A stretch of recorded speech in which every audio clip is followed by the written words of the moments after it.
Logo HUT RI paling biasa yang pernah ada sampai ke bang logonya jangan di-rotate ke kanan mirip Keropi sampai ke desainer pemenangnya menutup akun menjadi private di Instagram mungkin karena nggak tahan dengan ocehan netizen mungkin. Di video ini aku bakal coba membaca di balik pikiran seorang Bram Patria Yosugi yaitu desainer pemenang logo HUT RI ke-80. Kira-kira apa yang dipikirkannya sehingga desain logonya jadi seperti ini.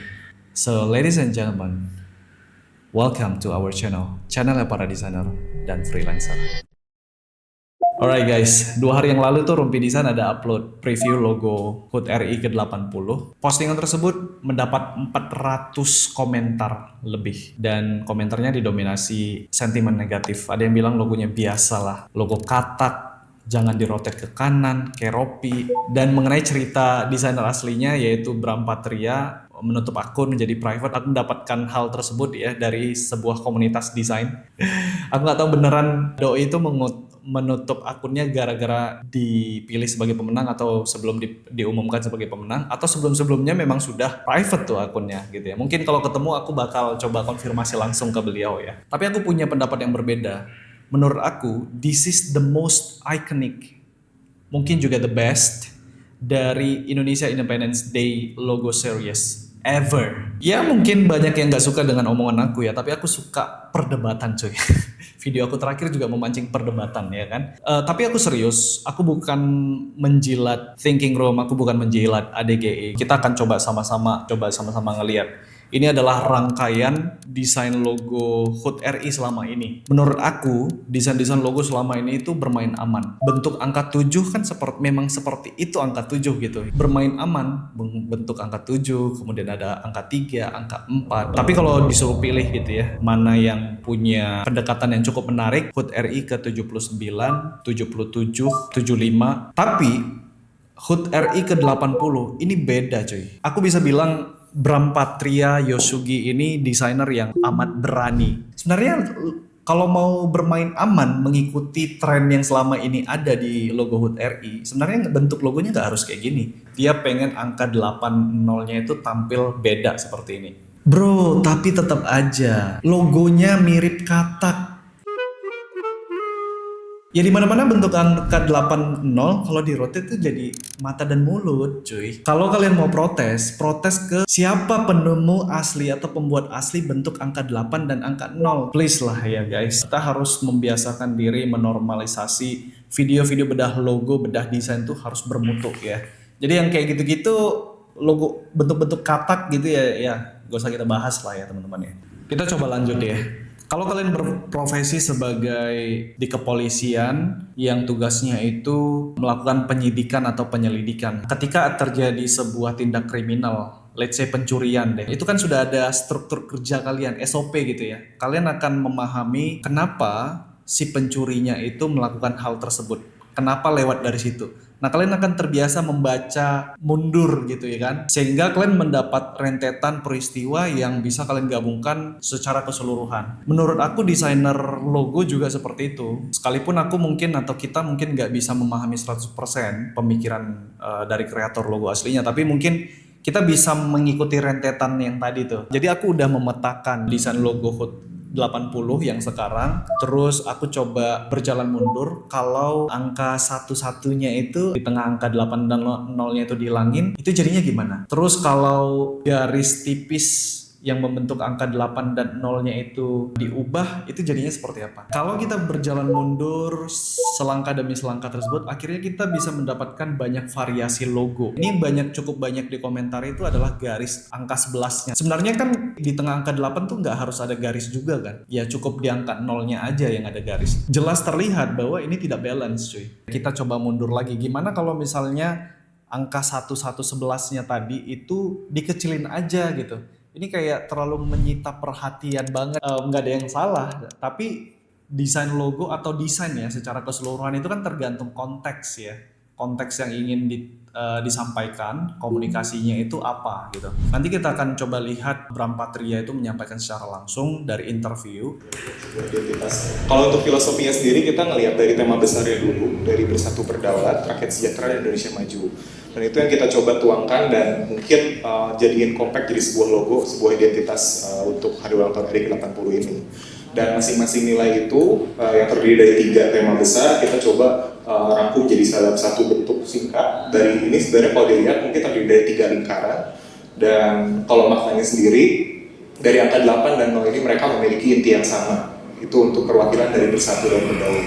Jadi angka 8 dan 0-nya itu mempunyai core, inti, garis inti yang sama. Atau angka 11-nya tadi.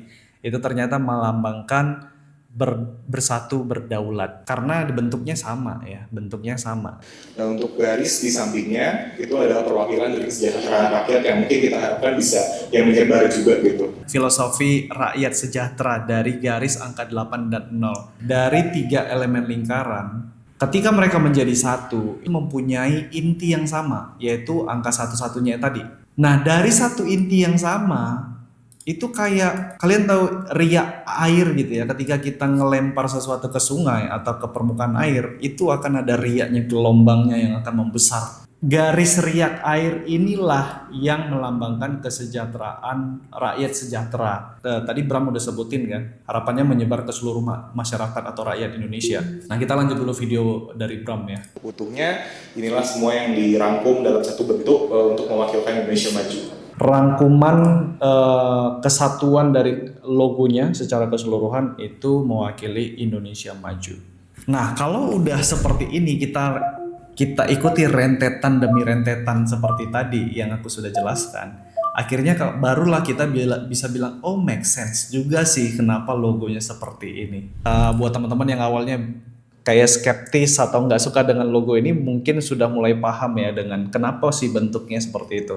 Tapi tetap aja gitu ya, secara estetik ketika dilihat tuh kayak biasa banget gitu cuy ya. Mungkin masih ada yang berpendapat seperti itu. Kenapa sih? Kenapa? Nah, kita akan coba bedah nih kali ini ya. Menurut aku yang pertama itu adalah tagline-nya sih kepanjangan cuy ya. Tagline-nya kepanjangan. Mohon maaf Bapak Ibu ya. Bukan masalah maknanya, kita pasti setuju dan kita sangat ingin ya bersatu berdaulat rakyat sejahtera Indonesia maju, pasti sangat ingin. Bayangin kalau kalian desainer logo dan kalian tuh dapat project logo yang namanya itu 6 kata, panjang-panjang lagi. Apa nggak bingung kalian tuh ngedesain logonya coba? Jadi secara visual yang menganggap ini biasa aja ya, menurut aku ya salah satunya tuh tagline-nya yang kepanjangan sih. Terus yang kedua, kenapa kayak biasa aja? Kalian mungkin belum sadar. HUT RI ke-80 tidak punya super grafis. 80, simbol 80-nya itu harus bisa menjadi ornamen, penghias, sekaligus menjadi elemen utama. Makanya kalau kalian lihat itu yang diupload di Rumpi Desain, karena nggak ada super grafis ya, penghias ornamennya gitu ya, penguat visualnya. Jadi mau nggak mau logonya ini dibikin gede, besar. White space-nya itu dipaksa dimakan secara paksa oleh 80-nya. Tapi ya mau apa boleh buat karena kita nggak punya super grafis. Lantas kalau kalian bertanya kenapa nggak punya super grafis ya? Banyak kemungkinan bisa jadi waktu yang mepet. Ini aja kalian udah ribut ya di sosial media mana. Udah tanggal sekian cuy, ini adalah HUT RI paling lama merilis desain logo. What? Gimana lagi kalau ngedesain super grafis cuy? Gokil. Mungkin tanggal 15 Agustus baru keluar nih, rilis nih desain logonya cuy. Ada 2 alasan ya. Alasan pertama tuh kalau mau bikin super grafis pasti nggak bisa terkejar dong. Yang kedua, super grafis itu kayaknya bikin bosen gitu. Jadi seakan-akan template banget kan. Ini jadi sesuatu hal yang baru sih. Refresh gitu kan ya, pendekatannya itu tidak digunakan di tahun-tahun sebelumnya gitu. Tapi ya resikonya itu jadi kelihatan kosong banget teman-teman. Tapi bagus kok. Kalau kita lihat yang poster khusus ini doang, ini bakal kelihatan biasa aja ya. Iyalah nggak ada apa-apa gitu kan. Tapi kalau kita scroll lagi ke bawah, eksekusi yang ini aja deh, yang ini tuh bagus cuy. Belum lagi kalau di bagian bawah. Nah ini bagus cuy. Apalagi yang 80-nya itu dibuat oversize dari kanvasnya. Yes. Jadi minimalis banget. Ya bagus kan? Bagus. Hanya di poster A3-nya itu doang itu jadi kelihatan biasa banget. Tapi kalau yang full white space-nya kerasa banget kayak gini tuh itu jadi mahal gitu ya. Karena desain-desain yang lux, yang premium itu lebih mendominasi itu white space. Nah, kenapa yang desain poster A3-nya kelihatan biasa dan kelihatan tidak mahal? Karena white space-nya dikorbanin. Coba deh download ini PDF guideline-nya, coba kalian scroll satu-satu, kalian lihat ini bagus banget cuy. Semoga Bram Patria mau bikin podcast bareng bersama Rio Purba. Apa yang di video ini kan aku coba menerka-nerka tadi ya. Coba mundur-mundur selangkah menebak apa isi kepala seorang Bram Patria. Nah mudah-mudahan nanti bisa ketemu dan bisa bikin podcast bareng. Jadi Bram bisa sampaikan secara langsung gitu. Khusus untuk ini cuy, identitas pemersatu keberagaman kategori ekspresi pribadi. Menurut aku kayaknya gak usah di overlay gitu di atas layer gambarnya. Itu kayak lehernya itu dikekang gitu, kayak diikat rantai gitu cuy gini. Senyum tapi itu kayak lehernya diikat gitu kan gak enak cuy. Lebih baik sih ya ditenggelamin aja, jangan daripada instead of di overlayin. Ya udah ditenggelamin aja di balik picture-nya, portraitnya. Alright guys, terima kasih udah nonton sampai akhir. Dan aku harap video ini tuh yang pertama bisa merubah persepsi teman-teman.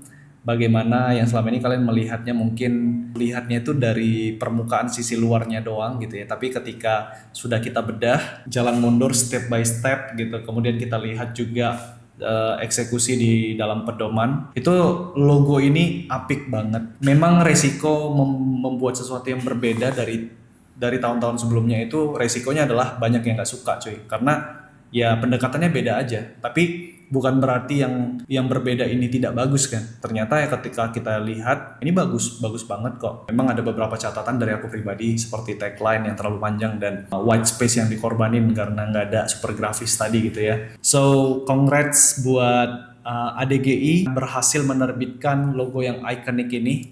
Congrats juga buat Bram berhasil mengambil resiko untuk membuat desain logo yang sangat ikonik menurut aku. Dalam waktu dekat aku bakal ke Jakarta deh ya, mengunjungi Red Thinking Room. Kalau kalian pengen ketemu atau kita bahas apa gitu di Jakarta, let me know in the comment below, atau kalian kontak aja di DM Instagram aku. Instagram aku masih hiatus di Instagram. Tapi kalian bisa tetap bisa DM aku. Nanti kita mau bikin apa di Jakarta ya.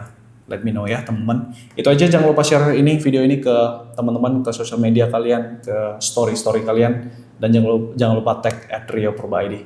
Itu aja. Sebagus-bagusnya desain ada aja yang nggak suka, sejelek-jeleknya desain tetap ada aja orang yang suka. Jadi mau desain kalian bagus atau jelek, jangan pernah takut berkarya. Aku Rio Purba, see you guys on the next video.